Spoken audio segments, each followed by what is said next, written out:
నమస్కారం మిత్రులారా, welcome to లయకర creations MS8 కి స్వాగతం.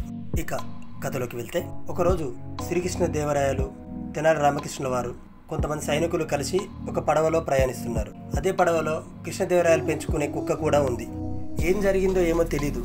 ఆ కుక్క సరంగా అరవడం, మొరగడం మొదలుపెట్టింది. శ్రీకృష్ణదేవరాయలు ఎంత చెప్పినా కానీ అది సైలెంట్గా ఉండడం లేదు. అలా మొరుగుతూనే ఉంది. అరే ఏమైంది దీనికి, ఎందుకు ఇలా చేస్తుందో కృష్ణదేవరాయలకు అర్థం కాలేదు. అదంతా గమనించిన తెనాలి రామకృష్ణ వారు, రాజుగారు ఈ సమస్య నేను పరిష్కరించాలా అని అడుగుతాడు. సరే రామకృష్ణ, ఏం చేస్తావు చెయ్యి, ఈ కుక్క నిశ్శబ్దంగా ఉండేలా చెయ్యు అంటాడు. సరే అని వెంటనే తెనాలి రామకృష్ణుడు అరుస్తున్న ఆ కుక్కని ఎత్తుకొని నదిలో పడేస్తాడు.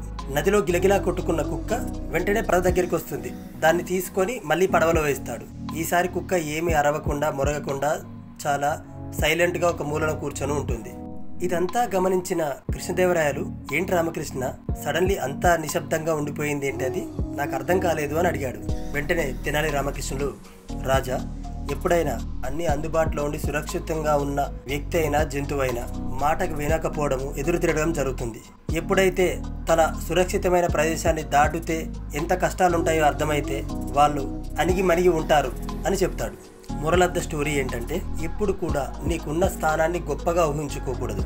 గొప్పగా ఊహించుకొని ఎదురు తిరిగితే చివరికి ఇబ్బంది పడేది నువ్వే. Thanks for watching.